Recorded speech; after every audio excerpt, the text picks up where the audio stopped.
Alléluia. Praise the Lord. Gloire à Dieu. Bon matin. Bonne journée. Alléluia à tous. Bienvenue au Centre Égale Vérité. L'école du royaume des cieux de Jésus-Christ par le Saint-Esprit. La maison où la prière est un véritable dialogue avec le Père Dieu. Alléluia. Amen. La maison des assistés par le Saint-Esprit. La maison de ceux qui marchent par l'Esprit de Dieu. La maison de ceux qui ont la révélation par l'Esprit de Dieu. La maison dont le Saint-Esprit est notre force. Alléluia. Nous sommes encore dans notre thème de l'année, la communion avec le Saint-Esprit. Mettez ça dans toutes les expressions comme vous voulez. La marche par l'Esprit ou encore le partage avec l'Esprit, ainsi de suite. Amen. Amen. Voilà. Nous sommes en train d'aborder dans ce grand thème la partie la prière et l'Esprit de Dieu. La partie donc la prière et le Saint-Esprit de Dieu. Alléluia. Amen. Aujourd'hui, nous allons voir le cas de la prière et l'Esprit de Dieu, mais selon le prophète Élisée. Le dimanche passé, nous avons vu le prophète Élie. Aujourd'hui, nous verrons le prophète Élisée. Prions pour que nos cœurs reçoivent ces vérités et prions pour que nous puissions vraiment, dans notre volonté personnelle, laisser la place au Saint-Esprit de nous conduire, de nous affermir en cela. Alléluia. Prions. Père, merci. Nous ouvrons nos cœurs.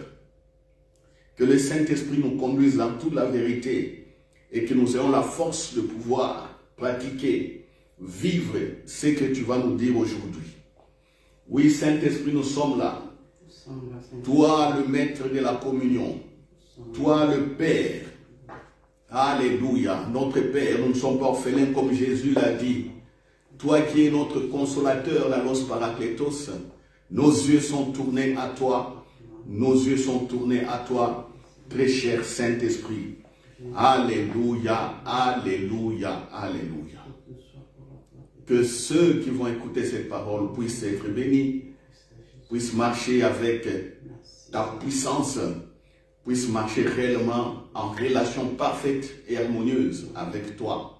Et dans nos erreurs, Saint-Esprit, je te dis déjà de nous pardonner le nombre de fois nous t'avons attristé. Pardonne-nous.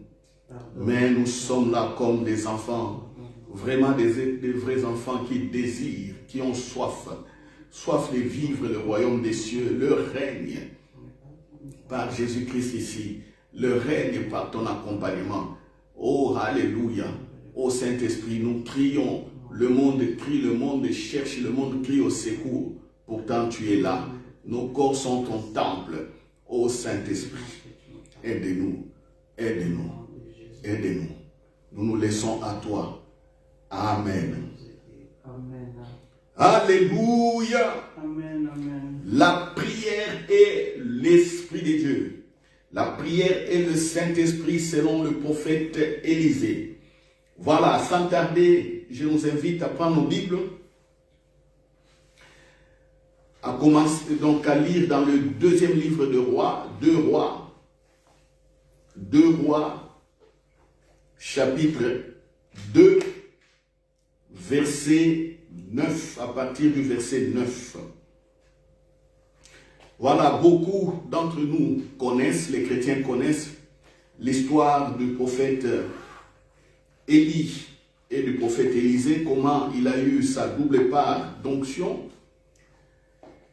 Beaucoup savent que le prophète Élisée est celui qui avait remplacé le prophète Élie, parce qu'après avoir défié les prophètes de Baal et égorgé 450 prophètes de Baal, après avoir démontré à la nation d'Israël que Dieu, le véritable, Yahvé Adonai, alléluia, Yahvé Adonai était le vrai Dieu, Élie avait tué 450 faux prophètes, les prophètes de Baal, qui était soignée par la femme, l'épouse du roi Akab, et celle-ci, quand elle a appris que tous ces prophètes étaient égorgés par Élie, elle a lancé un mandat de mort, un appel à la mort contre le prophète Élie. Bon, Élie était découragé et il a quitté la capitale pour aller se réfugier quelque part, se cacher quelque part, disais-je. Et là, le Saint-Esprit lui avait parlé. Et dans les 3 principaux messages que le Saint-Esprit avait donnés au prophète Élie, l'un d'eux consistait à lui dire, va et cherche Élisée, fils de Shaphat, tu vas loindre prophète à ta place. Alléluia. Amen. Voilà, je vous avais donné un devoir de lire tous les récits sur Élie pour ne pas être déconnecté. Donc vous pouvez lire à partir de 1 Roi chapitre 17. 1 Roi chapitre 17, on parle d'Élie, jusqu'au 2e livre de Rois que nous avons entamé aujourd'hui pour parler du prophète Élisée. Voilà, c'est comme ça que Élisée a été choisi et appelé par Dieu, le Saint-Esprit.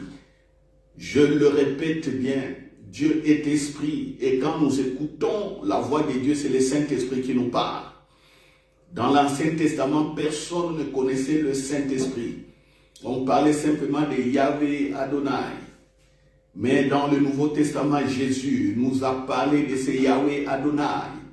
Jésus nous a donné son vraie image, qu'il est notre Père. Alléluia. Amen, amen. Oh, mon frère, ma soeur, soyez dans la joie là où vous êtes. Yahvé Adonai Elohim d'Israël, Dieu d'Abraham, d'Isaac et de Jacob, est aujourd'hui ton Père. Il n'est plus Yahvé Adonai éloigné de toi.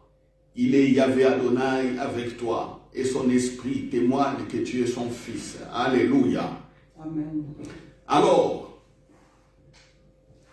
le jour de la, je dirais, de passation de pouvoir. Alléluia. Amen. Le jour de passation de pouvoir. Là, nous sommes dans 2 Rois chapitre 2, donc à partir du verset 1. Élie reçoit la révélation par le Saint-Esprit. Élie, tu vas être enlevé parmi les vivants. Tu ne vas pas mourir, mais tu seras enlevé. Enlevé. Comme Enoch. Comme Enoch. Alors, Élie a quitté Gilgal. Il est parti à Bethel. Mais son jeune serviteur, le prophète Élisée, qui devait les remplacer, le suivait. Et là, il y avait des fils des prophètes, parce que Élie était le prophète principal. En Israël, il y avait aussi d'autres prophètes, on les appelait des fils des prophètes, mais leur maître, leur père spirituel était celui que Dieu avait établi, que tout Israël reconnaissait comme le principal. Alors, ces fils des prophètes, ces autres disciples de Élie, ont dit à leurs collègues, à leurs frères, Élisée, sais-tu que aujourd'hui, sais-tu que l'Éternel va enlever d'auprès de toi ton maître? Et voilà, Élisée répétait toujours, je le sais, mais taisez-vous, je le sais. Donc ils ont fait des villes, ils ont quitté Gilgal, ils sont passés à Bethel, de Bethel, ils sont passés à Jéricho, arrivés à Jéricho, ils devaient traverser les Jourdains pour continuer selon la direction que le Saint-Esprit avait donnée à Élie. Alors, au verset 7, j'avais dit 9, mais quand ils sont arrivés au Jourdain, on peut reculer les 2 versets, ce n'est pas un problème. 50 hommes d'entre les fils des prophètes arrivèrent et s'arrêtèrent à distance vis-à-vis, et eux deux s'arrêtèrent au bord du Jourdain. Alors Élie prit son manteau, le roula et en frappa les eaux, qui se partagèrent çà et là. Ils passèrent tous deux à sec. Lorsqu'ils eurent passé, Élie dit à Élisée, « Demande ce que tu veux que je fasse pour toi avant que je sois enlevé d'avec toi. » Élisée répondit, « Qu'il y ait sur moi, je t'ai pris une double portion de ton esprit. » Élie dit, « Tu demandes une chose difficile, mais si tu me vois pendant que je serai enlevé d'avec toi, cela t'arriverait ainsi, sinon cela n'arriverait pas. » Comme il continuait à marcher en parlant, voici un char de feu et des chevaux de feu les séparèrent l'un de l'autre, et il monta au ciel dans un tourbillon. Élisée regardait et criait, mon père, char d'Israël et sa cavalerie, armée d'Israël, mon père, c'est toi l'armée. Alléluia. Il ne les vit plus, saisissant alors ses vêtements. Il les déchira en deux morceaux et il releva le manteau qu'Élie avait laissé tomber. Puis il retourna et s'arrêta au bord du Jourdain. Il prit le manteau qu'Élie avait laissé tomber et il en frappa les eaux et dit, où est Yahvé Adonai, l'Éternel, le Dieu d'Élie?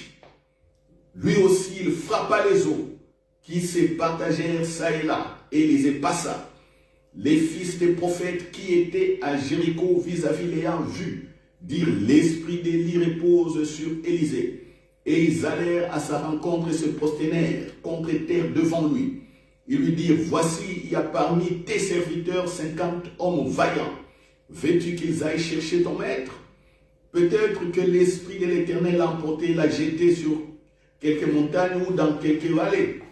Il répondit, ne les envoyez pas. Mais ils les pressèrent longtemps et dit, envoyez-les. Ils envoyèrent les 50 hommes qui cherchèrent Élie pendant 3 jours et ne les trouvèrent point. Lorsqu'ils furent de retour auprès d'Élisée qui était à Jéricho, il leur dit, ne vous avais-je pas dit, n'allez pas. Alléluia. Amen.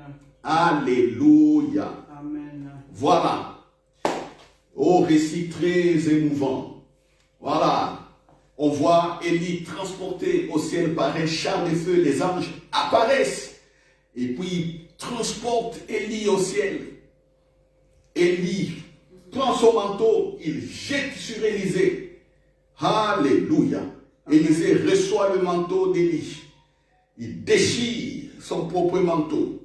Et c'est avec ça, au retour, pour retraverser le Jourdain, il écrit, oh, Yahvé Adonai, Dieu d'Élie, je dois traverser les Jourdains, paf, les Jourdains s'ouvrent encore et ils traversent. Alléluia. Amen. Longtemps, on a parlé de la double onction. Voilà, il faut prier pour avoir la double onction. Et certains enseignements disaient aussi, à l'époque, je me rappelle bien, il faut prier pour avoir la triple onction.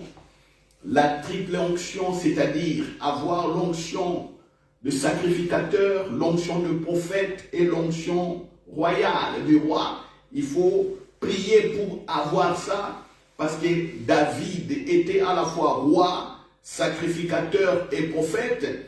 Alors, longtemps, on nous disait, on nous prêchait que voilà, il faut prier. Prier pour avoir la triple onction. Et tantôt aussi, les prédicateurs venaient dire, voyez, Élisée a fait le double d'Élie. Élisée a fait le double d'Élie. Alors, vous aussi, vous êtes mes fils et mes filles spirituels ici à l'église. Vous devez faire les doubles plus que moi. Et moi aussi, je dois encore faire le double.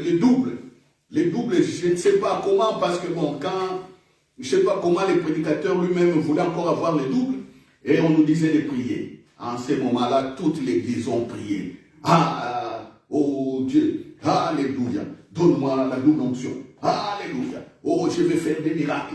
Beaucoup de miracles. Alléluia. Donne-moi la double onction. Et des jeûnes et des prières. Des jeûnes et des prières.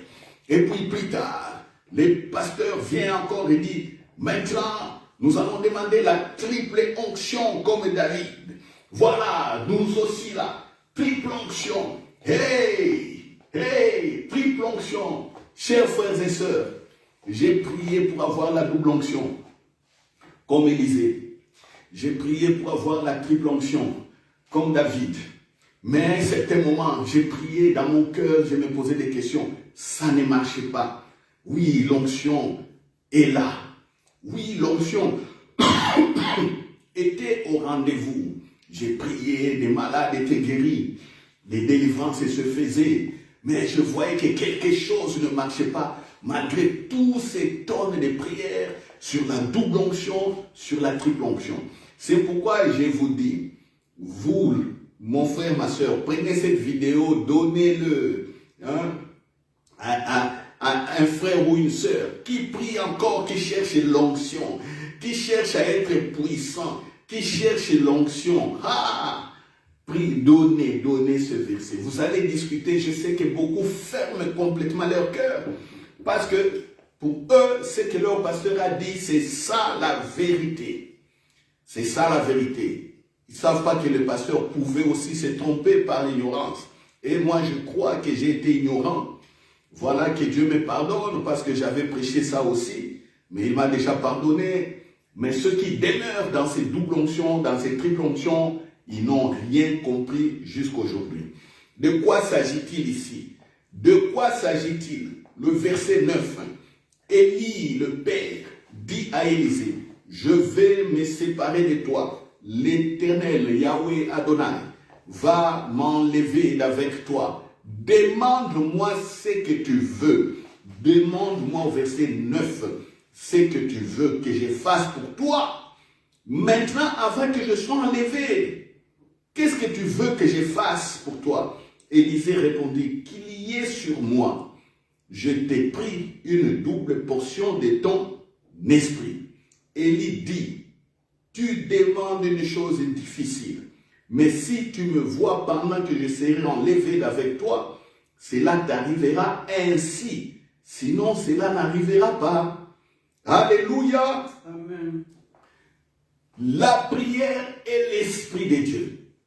Comprenez la prière d'Élisée. Qu'est-ce qu'Élisée demande dans sa prière? Parce qu'il est question de la portion, une double portion de l'Esprit d'Élie. Mais qu'est-ce qu'Élisée demande réellement? Qu'est-ce qu'il demande réellement? Est-ce qu'il soit 2 fois plus puissant qu'Élie? Est-ce qu'il fasse 2 fois plus de miracles qu'Élie? Est-ce qu'il soit 2 fois plus impressionnant qu'Élie? Est-ce qu'il fasse un double travail beaucoup plus parlant, pointu qu'Élie? Est-ce que c'est une double activité, double ministère? C'est quoi? Est-ce que c'est aussi avoir le double des richesses qu'Élie avait, double d'argent, double de fortune qu'Élie avait? Est-ce que c'est de ça qu'il s'agit? Je nous pose la question. Alors, comme tous on n'a pas compris, à l'époque, beaucoup d'entre nous, quand je dis tous, c'est une expression, veuillez m'en excuser, mais quand certains d'entre nous n'avaient pas compris, on croyait que c'était double activité, double ministère, double argent, double honneur, double. Mais en gros, ce n'était pas ça la prière d'Élisée. Élisée a prié de manière précise. Je vous dis bien, il a prié de manière précise par rapport à l'héritage. Alléluia. Amen, amen, amen. Soulignez en majuscule si vous êtes en train d'écrire. Élisée a prié par rapport à l'héritage. Alléluia. Amen. Élie est le premier prophète d'Israël. Il va se séparer. Oui, Dieu a dit, tu vas établir Élisée. Oui, Élisée participait déjà à la dignité d'Élie. Écoutez-moi bien, comprenez. Vous savez, je reviens un peu sur Moïse et Josué. Quand Moïse avait demandé à Dieu, maintenant choisis un homme parmi le peuple d'Israël pour qu'il conduise ce peuple. Dieu avait dit à Moïse, prends Josué, l'homme sur qui est mon esprit. Tu vas le oindre à présence du sacrificateur, tu vas lui faire participer à ta dignité. Vous voyez, Josué était un général comme beaucoup d'autres militaires, malgré qu'il servait Moïse. Mais quand il s'agissait maintenant de conduire le peuple, Dieu a dit une chose importante. Tu vas faire participer Josué à ta dignité. Alléluia. Amen. Afin que le peuple le reconnaisse comme celui que j'ai choisi pour le conduire. La même chose ici. Élisée participait déjà dans la dignité de Élie. Mais il était question ce jour-là qu'il soit vraiment établi. Qu'il soit établi. Alléluia. Amen. Alors, Élisée, comprenant, je dis bien, comprenant cela, afin qu'il soit établi, comprenez bien, Élisée demande, il demande l'héritage, c'est-à-dire la double part. Alors, d'où Élisée a-t-il tiré cette prière? Je vous envoie dans Deutéronome chapitre 21. Voilà, Deutéronome chapitre 21, on va voir d'où il a tiré cette prière. Deutéronome chapitre 21. Prenez à partir du verset 15. Prenez à partir du verset 15. Alléluia, les choses deviennent succulentes. Alléluia. Oh, quel goût de comprendre la vérité. Oh, c'est bon de comprendre la vérité. Et Shariamaso. Alléluia. Deutéronome 21, verset 15. Deutéronome 21, verset 15. Je vous entends et je vous attends aussi parce que il y a encore des feuilles de Bible qui crient. Vous y êtes. Amen.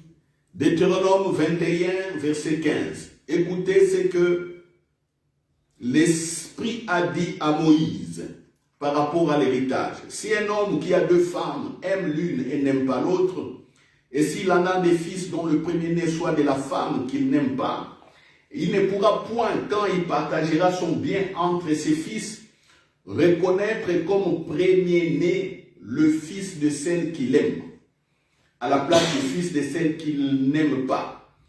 Et qui est le premier-né? 17. Mais il reconnaîtra pour premier-né le fils de celle qu'il n'aime pas et lui donnera sur son bien une portion double. Car ses fils et les prémices de sa vigueur, le droit d'aînesse lui appartient. Voyez, l'Esprit de Dieu parle à Moïse ici. S'il est question de l'héritage, le fils aîné doit toujours recevoir la double portion. Voilà, la double portion, c'est ça les droits d'aînesse. Les droits d'aînesse dans la succession, dans la famille, le fils aîné recevra le double.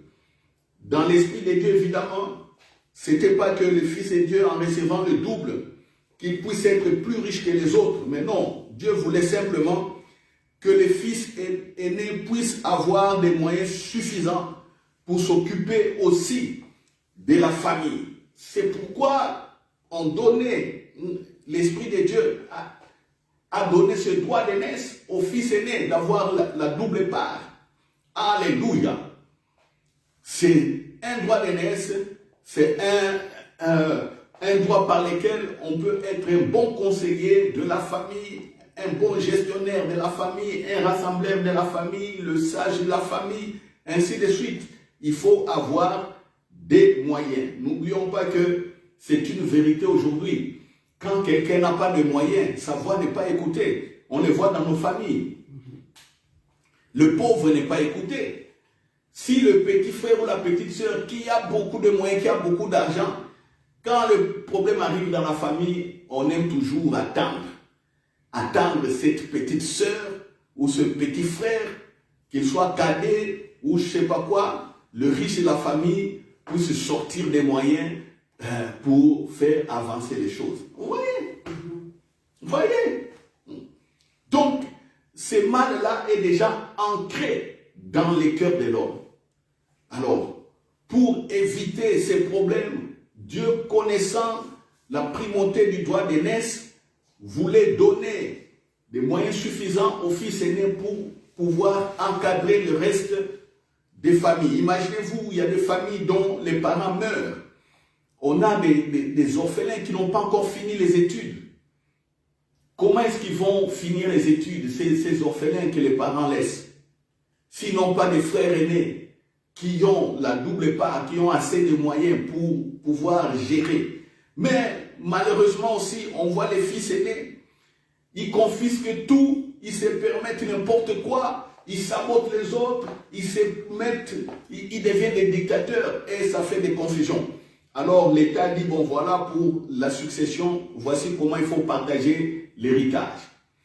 Mais dans les plans de Dieu, l'héritage ici, que Élisée a compris, c'était le droit d'aînesse, le droit maintenant de régner ou d'encadrer les autres prophètes aussi, le droit de conduire tout Israël à écouter la voix de Dieu, parce que le roi est établi, intronisé par les sacrificateurs, il a la puissance de commander, de gérer, mais le roi est limité aussi. Le roi est limité et généralement la sagesse qui venait du roi venait des prophètes ou des souverains sacrificateurs. Vous voyez? Alléluia. Élisée ici, dans sa prière, il a été précis. Moi je veux le droit d'héritage. Le droit. Élisée, Élie, papa Élie, oui je t'ai servi. Oui, j'ai participé à ta dignité. Mais, est-ce que les autres vont-ils m'accepter comme prophète?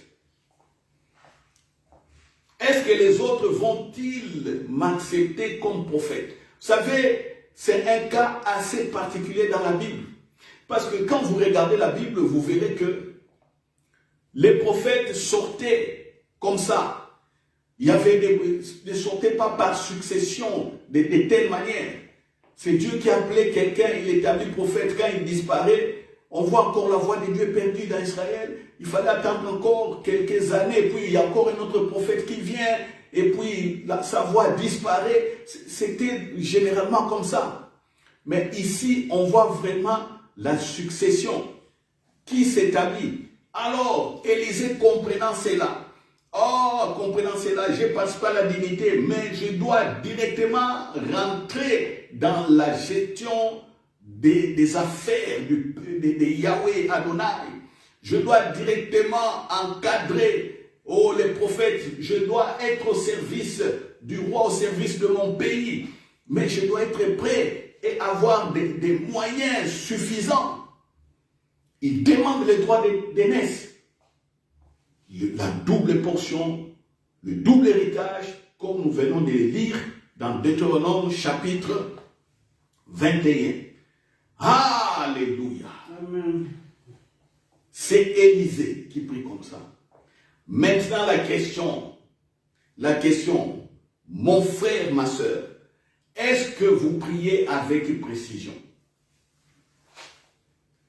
Est-ce que vous priez avec précision? Est-ce que vous connaissez vos droits? Élisée connaissait son droit, le droit. Il a fait appel au droit et il a reçu. Mais vous, quand vous priez, est-ce que vous connaissez vos droits? Point d'interrogation.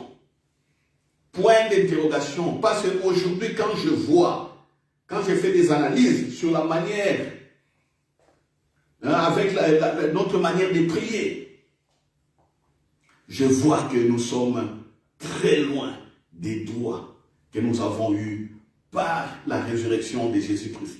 C'est pourquoi je vous avais dit, allez retourner dans la vidéo de dimanche passé.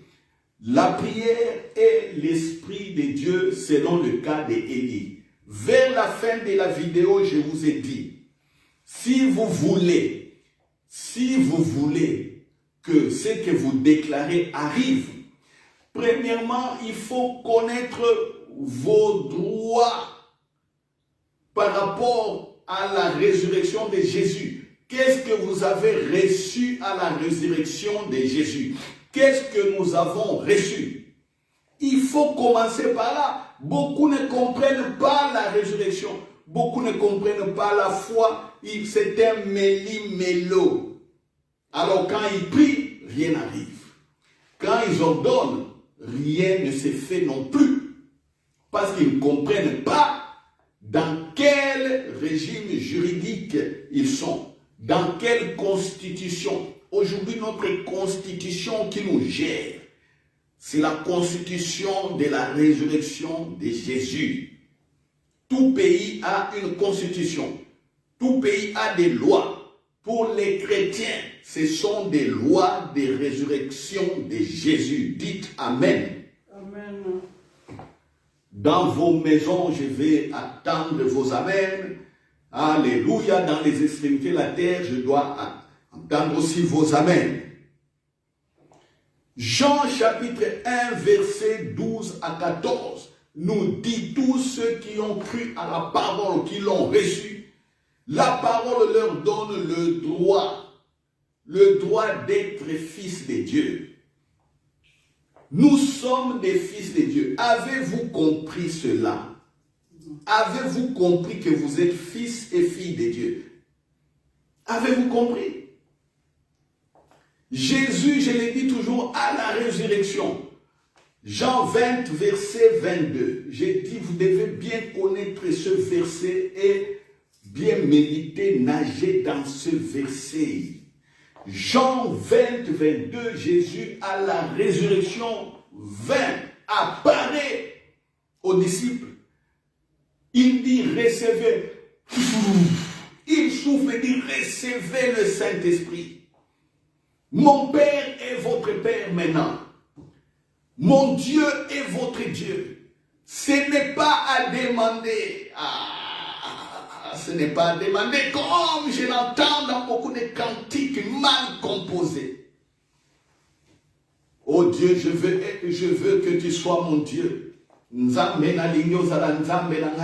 Oh Dieu, je veux que tu sois. Oh Dieu, ne m'abandonne pas. Oh Dieu, oh Dieu, oh Dieu. Regarde mes ennemis font. Ils sont dans l'Ancien Testament de David. Tous ces cantiques composés selon l'Ancien Testament de David. Vous savez que David, oui, n'avait pas toute la révélation de Dieu. Jésus dit, voilà, David disait, je désire habiter dans ton temple, je désire jusqu'à la fin de mes jours. Jésus vient et dit, David a pleuré, David a cherché. Oh, il disait que je désire ton temple. Jésus dit, bon voilà, je réponds maintenant à la prière de David pour vous. David a demandé pour lui, mais moi je généralise pour tous ceux qui vont croire à moi. David était seul, mais moi je l'ai fait pour tout le monde. Il dit, vos corps deviennent mon temple, mon esprit va résider en vous. Vous êtes dans mon règne, dans le royaume, dans la présence de Dieu. Combien ont compris cela jusqu'aujourd'hui? Oh, mes ennemis m'entourent.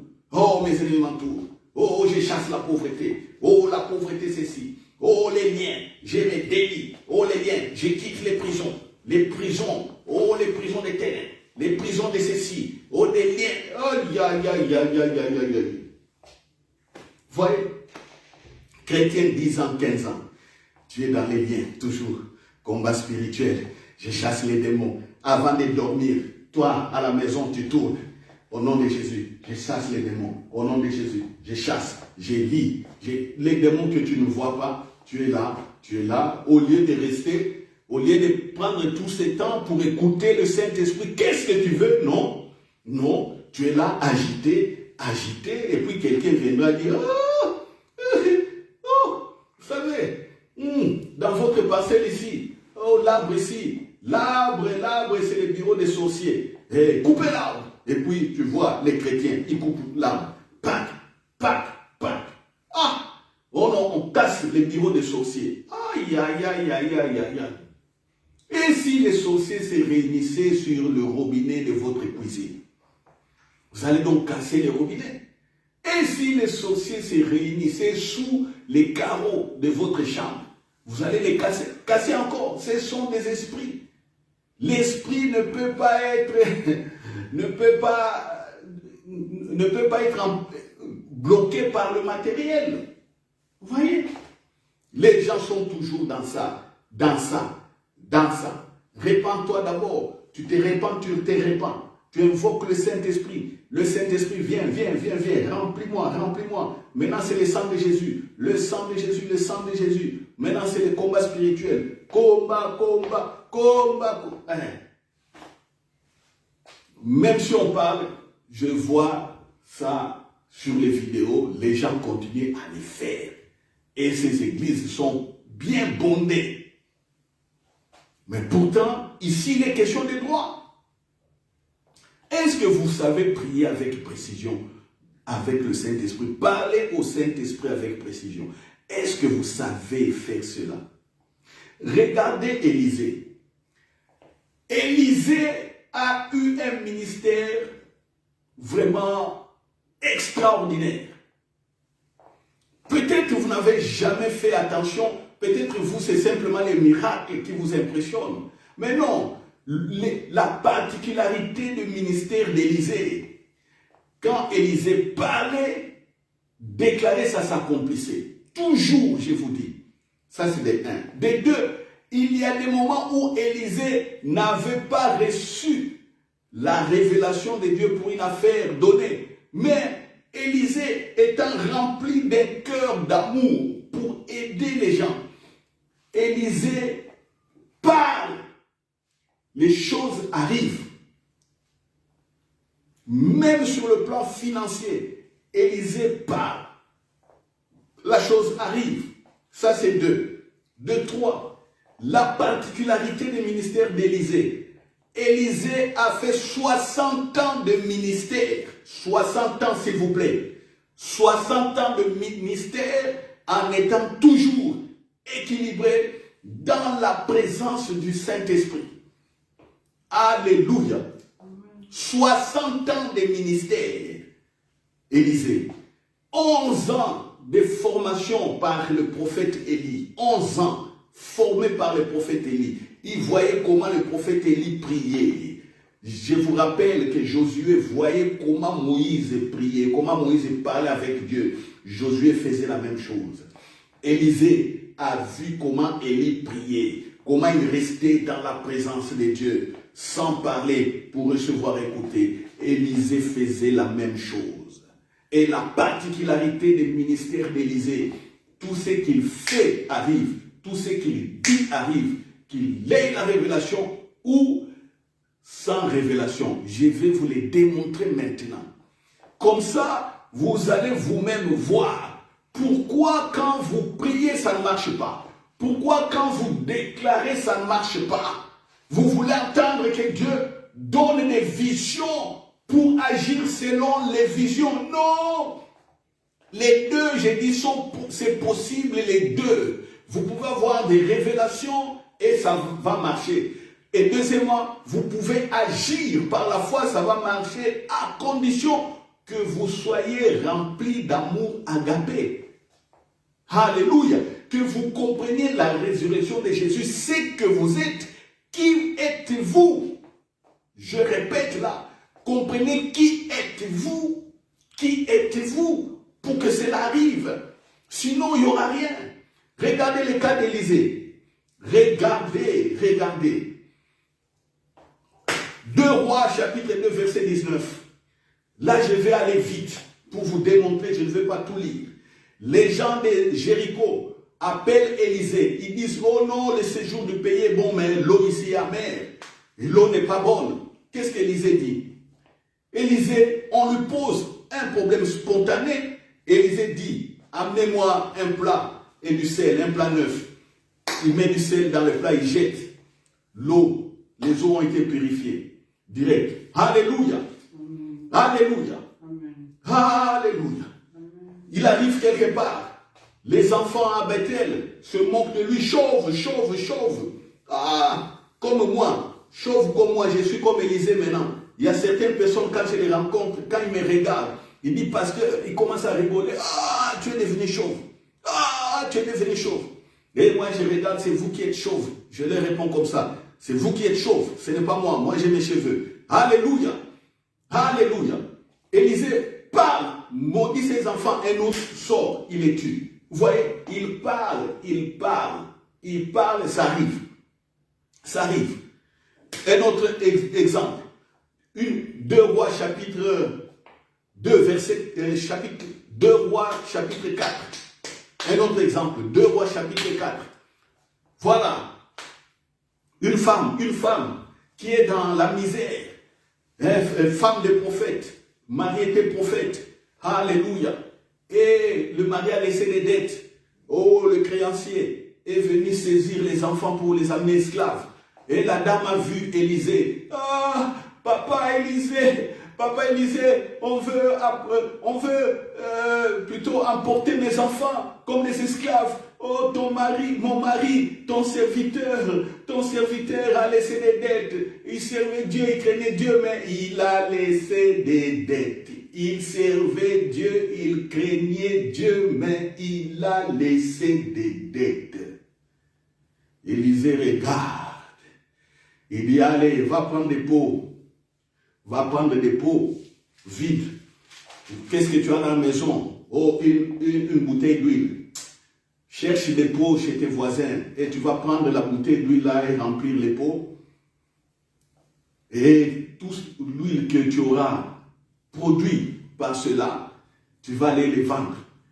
Tu vends, tu prends l'argent, tu payes la dette du monsieur et tu vas vivre avec le reste.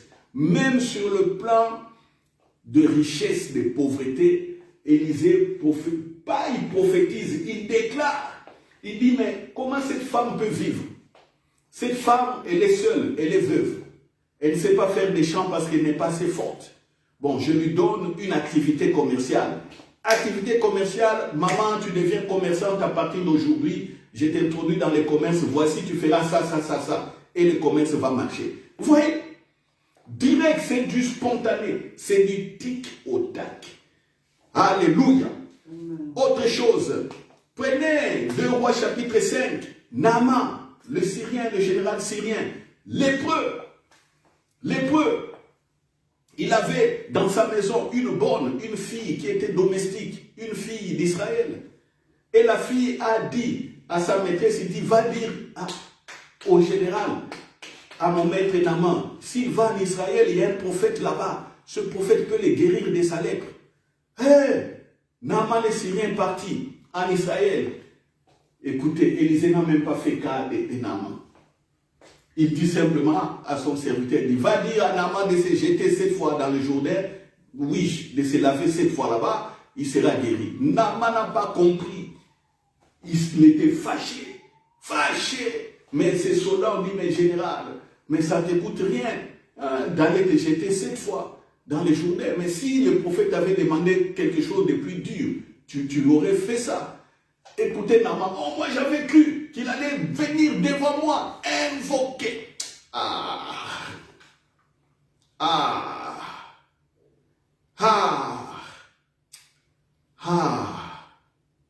Écoutez, Naaman, 2 Rois chapitre 5.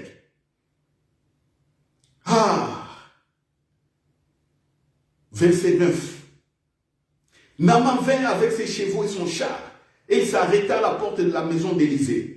Élisée lui fit dire par un messager, va et lave-toi 7 fois dans le Jourdain. Ta chair redeviendra saine et tu seras pur. Naaman fut irrité et il s'en alla en disant, voici, je me disais, il sortira vers moi et il se présentera lui-même. Il invoquera le nom de l'Éternel son Dieu, il agitera sa main sur la place et guérira les lépreux. Les fleuves de Damas, l'Abana et le Papa ne valent-ils pas mieux que toutes les eaux d'Israël? Ne pourrais-je pas m'y laver et devenir pur? Il s'en retournait parti avec fureur. Vous voyez, Naaman, lui, s'attend à ce que Élisée sorte devant lui. Élisée prie, invoque Dieu, gesticule, crie, les touche, les balance, les roule, lui fasse faire des choses bizarres. Voilà, et là, il allait se sentir bien parce qu'on l'a touché, on l'a fait mettre à genoux, ou soit on lui a mis un drap blanc, des choses comme ça. Et voilà. Naaman lui pensait ces choses-là. Mais qu'est-ce que Élisée ne l'a même pas vu. Il a dit à son serviteur qu'il aille se jeter, cette fois, dans les eaux du Jourdain. Comme ça. Tout ce que Élisée disait arrivait. Tout. Lisez la Bible. Méditez la Bible. Je vais vous les démontrer encore. Prenez ce cas. Prenez ce cas. Aïe, aïe, aïe, aïe, aïe, aïe. On est toujours au verset, maintenant au chapitre 5. Alléluia, alléluia. Au chapitre 6 maintenant, les fils des prophètes sont partis quelque part. Ils ont coupé du bois pour construire, élargir un peu leur dortoir. La machette tombe dans l'eau. Ils crient, oh prophète, papa, la machette a été empruntée. Quand on coupait la poutre, la machette est tombée dans le fleuve. Qu'est-ce qu'on va faire? Élisée dit, où est-ce que c'est tombé? On me dit, c'est là. Et il prend un bois, il jette là. Pouf, et puis la machette qui est un métal au fond, le bois qui nageait, le métal est remonté jusqu'à la surface, ils ont repris. Direct, sans prier. Écoutez, est-ce que quelqu'un comprend qu'Élisée ici ne prie pas? Qu'Élisée agit par la foi? Est-ce que quelqu'un comprend cela? Est-ce que quelqu'un comprend cela? Je ne sais pas si vous méditez, que la Bible, que vos yeux s'ouvrent. Alléluia. Que vos yeux s'ouvrent. On prend encore le cas de la Sunamite. Le cas de la Sunamite qui avait demandé à son mari de construire une maison pour, pas une maison, mais une chambre haute pour le prophète Élisée, et quand Élisée passe dans la ville, qu'il se repose et qu'il prie. Cette femme, là je suis dans 2 Rois chapitre 4, encore une fois. Alléluia. Je suis dans 2 Rois chapitre 4. Voilà, encore une fois.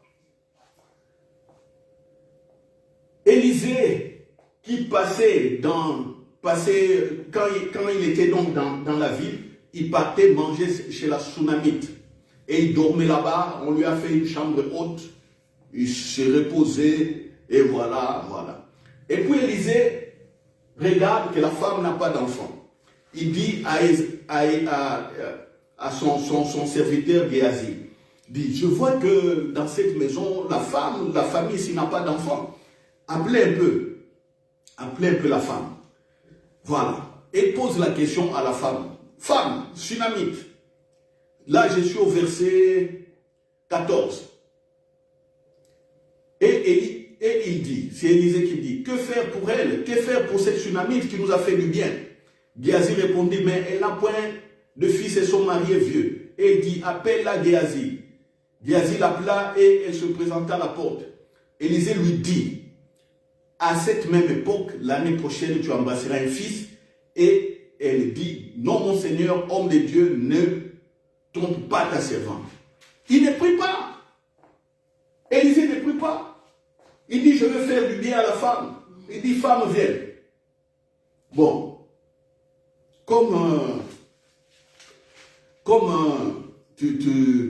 je vois là, vous n'avez pas d'enfant.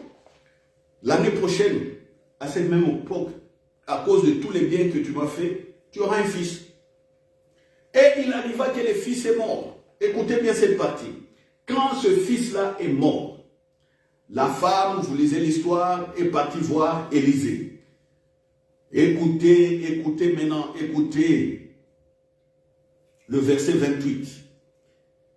Ah, alléluia, alléluia, alléluia.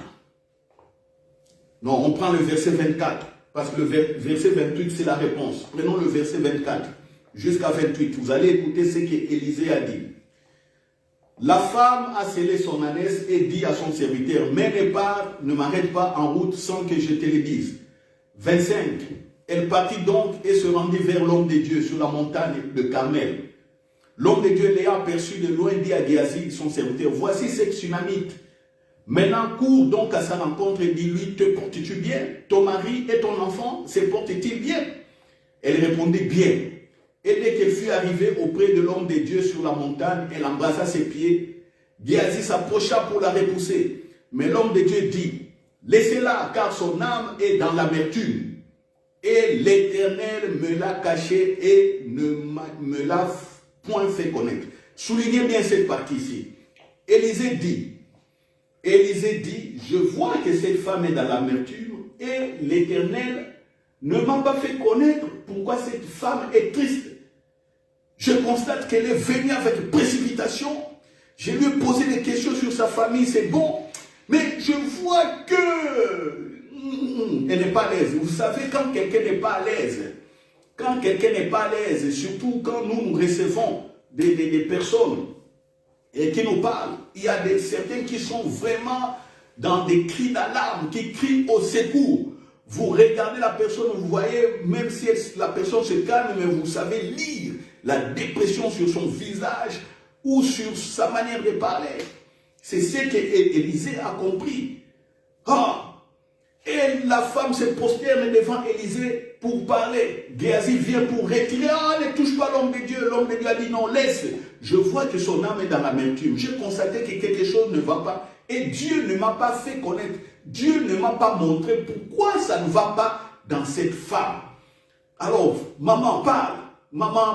Alors elle dit, est-ce que c'est moi qui ai demandé un fils, Seigneur? N'ai-je pas dit, ne me trompe pas? Et Élisée dit à Géasi, c'est terrain, prends mon bâton dans ta main et pars. Si tu rencontres quelqu'un, ne le salue pas, ainsi de suite. Élisée a envoyé Géasi, bon, le temps que je me prépare pour arriver dans la maison de la Sunamite, toi, tu prendras un bâton, tu vas imposer les bâtons sur le front de l'enfant pour que l'enfant revive. Géasi est parti, il a fait, rien n'a marché. Ça n'a pas marché, mais Élisée lui-même vient. Vous voyez? Quand Élisée est arrivé au verset 33, Élisée entra et ferma la porte sur eux deux et il pria l'Éternel. Il monta et se coucha sur l'enfant. Il mit sa bouche sur sa bouche, ses yeux sur ses yeux, ses mains sur ses mains et il s'étendit sur lui. Et la chair de l'enfant se réchauffa. Élisée s'éloigna, alla ça et là par la maison, puis remonta et s'étendit sur l'enfant. Et l'enfant éternua 7 fois et il ouvrit les yeux. Élisée appela Géasi et dit, appelle cette Sunamite. Géasi l'appela et elle vint vers Élisée qui dit, prends ton fils. Elle alla se jeter encore à ses pieds et se prosterna contre terre. Et elle prit son fils et sortit. Alléluia. Amen. Vous voyez, Dieu n'avait pas dit à Élisée que l'enfant est mort. En ce moment-là, maintenant, comme c'est Élisée qui avait par le désir de son cœur, parce que tout ce qu'il dit arrive, il avait déclaré, la femme avait un enfant, l'enfant est mort. Élisée, c'est ta charge maintenant. C'est ta charge. Il dit, ok, bon, Dieu ne m'a pas fait connaître, mais je le prie maintenant, je rentre en contact. Adonai Yahvé. Il parle.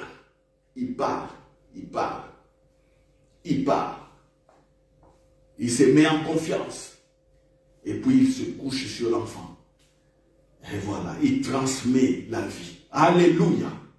Et l'enfant est ressuscité des morts. Alléluia.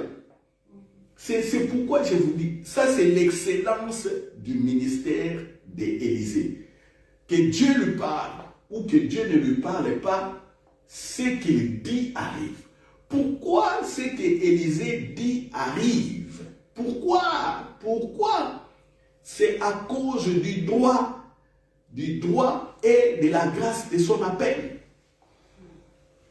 La grâce, il a été appelé prophète pour remplacer Élie. Et puis dans cette grâce, il prie avec précision, il reçoit sa double portion. Il reçoit l'héritage. Le premier acte qui montrait qu'il avait reçu l'héritage, selon la volonté de Dieu, les fils aînés doivent avoir la double part. Il prend le manteau d'Élie, frappe, les journées s'ouvrent. Alléluia. Vous voyez? Alléluia. Il faut être dans ses droits, dans la prière. On prie par rapport aux droits que nous avons. Vous manquez de travail. Vous êtes au chômage. Dans le royaume des cieux, il n'y a pas de chômage. Est-ce que vous comprenez? Il y a beaucoup qui vont prier. Non. Moi, je sais. J'ai déjà déclaré le travail en rendant grâce. Prière de même pas une minute. Le même jour, j'ai fait la prière à 10 jours. J'étais avec mon épouse. À 13 heures, nous avons eu le travail. Parce que j'ai dit que nous allons faire comme Jésus. On passait un temps de chômage, un temps difficile à la maison, il n'y avait pas d'argent. J'ai appelé mon épouse et lui ai posé la question, Dieu est où? Il dit, il est à nous. Ok, tu sais, parce que quand tu me dis que Dieu est ici, il est présent, je ne sais pas, moi je n'aime pas ça. Parle avec précision. Dieu est à nous, le Saint-Esprit à nous. Alors, je lui ai posé la deuxième question. Est-ce que Dieu ne voit pas que nous sommes en chômage ici? Est-ce que Dieu ne voit pas que nous avons 4 enfants qui doivent manger, être à l'aise et vivre correctement? Est-ce que Dieu ne voit pas tout ça? Et je lui ai dit, si nous prions, nous demandons le travail à Dieu, le travail, il ne va pas donner parce qu'il sait et nous sommes là. Il voit, il sait. Il voit qu'on a des problèmes de facture. On serre la ceinture là et puis la ceinture se casse. Il sait. J'ai dit à mon épouse, non, faisons comme Jésus. Faisons comme Jésus. On ne va pas demander à Dieu, donne-nous du travail. Non, faisons comme Jésus. J'ai déclaré, nous avons déclaré le travail. J'ai dit, bon, le travail est là. Prions. Le travail est là. Au nom de Jésus, je le déclare. Merci Père pour le travail. Amen, amen. À 10h, à 13h, j'ai eu un très bon travail. J'ai déjà expérimenté ça. Tu es dans la pauvreté, tu es dans les problèmes. C'est ça qu'il faut faire. Voilà. Tu es étudiant. Tu es à l'université. Les lois qu'on enseigne à l'université viennent du Saint-Esprit. Il faut étudier. Il ne faut pas aller faire les examens comme ça. Oh non, Dieu va m'aider. Il y a ceci, cela. Non. Étudie d'abord. Étudie d'abord. Par l'assistance du Saint-Esprit. Alléluia. Amen. Et il va vous montrer. Il va vous assister. Vous avez des problèmes en tout. Au problème de maladie, guérison. Jésus a dit que vous êtes guéris. Alléluia. Amen. Saisis. Les médicaments ne doivent pas être une prison pour vous. Il faut que le médecin constate que vous êtes guéri. Ceux qui sont sous l'emprise des médicaments, généralement, ils font des analyses médicales. Le médecin te donne des médicaments et puis le médecin, 1 mois après ou 2 mois après, il te fait des tests. Mais il faut qu'au prochain test, que le médecin enlève les médicaments. Je ne te dis pas d'abandonner les médicaments. Au prochain test, que ça enlève. Tu dis, tu es guéri. Tu tiens la partie où tu as mal, qui te fait mal. Déclare que tu es guéri. Tu as un problème de tension. Le cœur proclame un bon rythme de fonctionnement de ton cœur. Les gens meurent assez âgés. Mais pourquoi tu dois mourir si tôt? 50 ans, tu meurs comme ça. Non. 40 ans, tu meurs. Oh, maladie inopinée. Oh, mort inopinée. Des choses comme ça. C'est anormal. C'est anormal. Élisée, c'est un homme de prière, un homme de relation avec le Saint-Esprit. Et je vous ai dit, la fois passée, que le sage, qui est sage? Je vous ai dit qui est sage. Le sage, c'est celui qui reste en silence dans la présence du Saint-Esprit pour écouter ce que le Saint-Esprit a à nous dire. Est-ce que vous pratiquez la vie de communion avec le Saint-Esprit dans les temps de prière? Alléluia. Amen. Frères et sœurs, si je vous dis qu'aujourd'hui, à 2 heures du matin, à 1 heure et quelques ou du matin, le Saint-Esprit m'a réveillé pour ce message. Je le préparais, je voyais que c'était flou. Je m'étais endormi. Mais à 1 heure du matin, il m'avait réveillé. Il m'avait réveillé à 1 heure du matin. J'ai commencé à préparer ce message jusqu'à 3 heures du matin. Si je vous l'ai dit ça, est-ce que vous allez accepter? Tout ce que je viens de dire, tout, je l'ai eu aujourd'hui entre 1 heure et 3 heures du matin. Et comme je connaissais déjà beaucoup de choses sur Élisée, je relis certains versets pour que j'ai la capacité de transmettre. Alléluia. Je vous dis bien, j'ai été réveillé par le Saint-Esprit, réveillé pour prêcher. Voilà. Alléluia. Et je vous ai dit, pour que vous soyez en mesure de déclarer et que les choses arrivent, croyez à la résurrection de Jésus. Et vivez dans l'amour agapao, pas des pensées toujours inutiles dans la tête. Des pensées de jalousie, des pensées, je ne sais pas, des disputes, des trucs comme ça. Et quand vous parlez toujours mal, au lieu que des révélations, au lieu que la grâce sorte de votre bouche. Quand on s'écoute parler, les gens n'ont pas... Vous savez, quand on est habitué à écouter le Saint-Esprit dans certaines profondeurs, quand tu entends les gens parler, ça triste. Et puis tu n'as même pas... Tu ne veux même pas écouter parce que ça sonne tellement faux et mal aux oreilles. Parce que quelqu'un sort toujours des paroles méchantes, des paroles qui ne sont pas justes, des paroles déplacées, des paroles qui ne... Non, on le voit. Chrétien qui vient voir les pasteurs, mais quand il parle, il est ignorant de la résurrection de Jésus. Oh quoi il chante à la chorale, oh quoi il intercède par-ci par-là, oh quoi il fait tel ministère, oh quoi il est évangéliste, oh quoi diaconesse, oh quoi diacre. Ah, c'est pas normal ça. C'est pas normal. C'est pas normal. Et sage, c'est celui qui prie avec précision. Je rajoute aujourd'hui. Première définition du sage. Rester en silence devant le Saint-Esprit pour écouter. Deuxième définition du sage aujourd'hui. Et sage, c'est celui qui parle avec précision au Saint-Esprit. Et quand on est précis, quand on parle au Saint-Esprit avec précision, on ne débite pas beaucoup de paroles. Jésus a dit, quand vous priez, ne multipliez pas de vaines paroles, car votre Père sait de quoi vous avez besoin. Amen. Je reviendrai encore sur la prière de notre Père. Mais si vous voulez écouter, comprendre la prière de notre Père, allez sur notre site Centre Gaz Vérité. Allez sur notre site. Vous allez voir la prière de notre Père. 1, 2, 3, 4, 5, 6 ou 7 séries que j'ai fait sur cette prière. Les gens ne comprennent pas. Jésus a déjà dit, ne multipliez pas les vaines paroles. Mais pourquoi quand vous priez toujours avec beaucoup de paroles? Quand vous avez commencé à prier et quand vous allez terminer, vous oubliez tout ce que vous avez dit la prière. Parce que vous avez prié comme un fou ou comme une folle. Soyez précis. Élisée a demandé quelque chose de précis, droit de naissance. Point barre. Et maintenant, on voit que quand il dit quelque chose, ça arrive. Même si Dieu ne lui montre rien, même si Dieu ne lui prévient pas d'avance, parce qu'on aime toujours, oh non, il fallait que Dieu me montre, il fallait qu'il me prévienne. Non! Je vous ai montré ici les cas de la fils de la Shunammite. Dieu n'avait rien dit à l'avance à Élisée. Mais Élisée a résolu ces cas par la foi. Alléluia. Amen.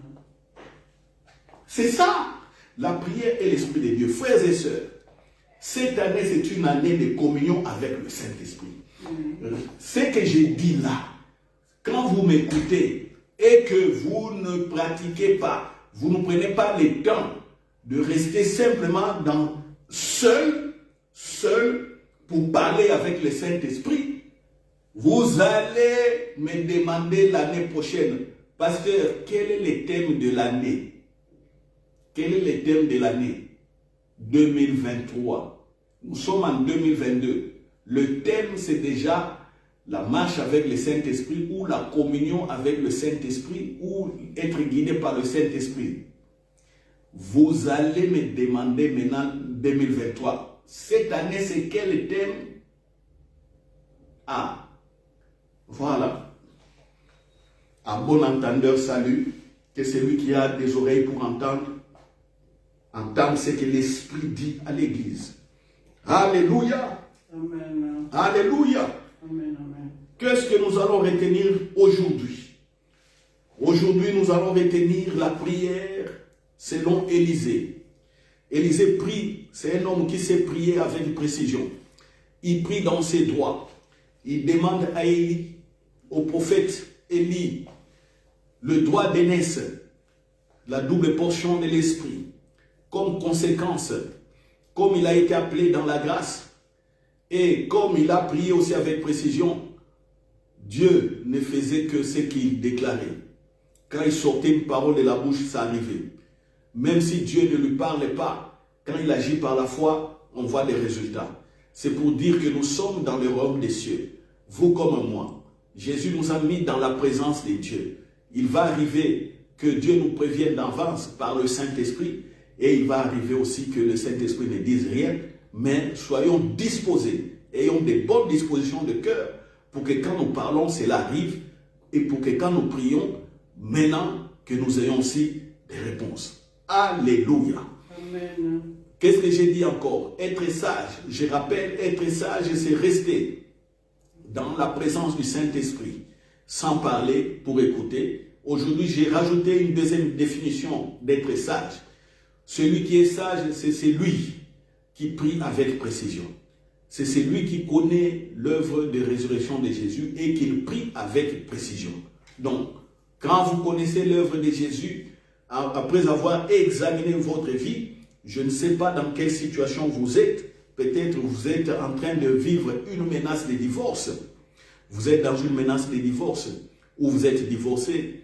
Vous êtes dans un cas des enfants malades ou des enfants troublés qui ne réussissent pas. Votre vie, ça ne marche pas. Vous tournez en rond. Au travail, il y a trop d'oppression. Par-ci, par-là, vous pensez être seul. Non. Rentrez dans le droit. Votre corps, sachez que c'est le temple du Saint-Esprit. Et quand je suis en train de parler comme ça, le Saint-Esprit me dit de parler à quelques sœurs qui sont certaines dans l'adultère et certaines dans la prostitution. Sœurs, faites attention.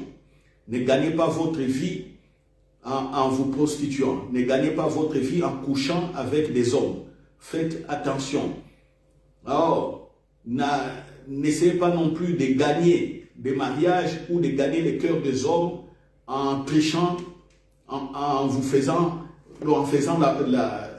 couchant. Donc je disais, faites attention, votre corps est le temple du Saint-Esprit. Frères, si je parle aux sœurs comme ça, je vous parle aussi frères. Attention frères, pasteurs, prophètes, évangélistes, frères, attention à votre corps. Ne couchez pas avec des femmes ou avec des sœurs. C'est très dangereux, vous vous coupez de la communion avec le Saint-Esprit. Ah, faites attention. Voilà. Donc, pour le reste, cherchez encore, examinez votre vie étudier et méditer sur la résurrection de Jésus, c'est que vous êtes, le royaume des cieux est là, vous êtes fils de Dieu, le Saint-Esprit est là, vous avez l'onction, vous êtes dans le droit, dans le droit, dans le droit. Commencez maintenant à oser, à déclarer avec foi et à prier avec précision. Vous aurez les résultats. Alléluia. Amen. Gloire à Jésus, gloire à Jésus. Amen. Amen. Gloire à Jésus. La prière et l'Esprit de Dieu selon Élisée. Amen. Alléluia. Amen. Amen. Alléluia. Amen. Amen. Oh, le Saint-Esprit, tu m'as parlé. Beaucoup parlé cette nuit. Merci pour ce que tu nous as donné. Merci, Saint-Esprit. Alléluia. Je ne peux que te dire merci. Je ne peux que te dire merci. Comment te remercier? Alléluia. Alléluia. La série donc continue. Les dimanches prochains, nous allons continuer la prière et l'esprit. Selon quel? Maintenant, selon qui? Voilà, selon qui? Selon quel homme de Dieu? Je ne sais pas. Je me laisse simplement conduire par le Saint-Esprit. Amen. Bon dimanche à tous et bonne journée à tous, parce que certains visionneront ces vidéos, ça ne sera pas le dimanche, mais quand vous allez écouter cette vidéo, quel que soit le jour de la semaine, sautez, criez Alléluia, rendez grâce à Dieu et appliquez. Amen. Amen. Voilà. Alléluia, alléluia.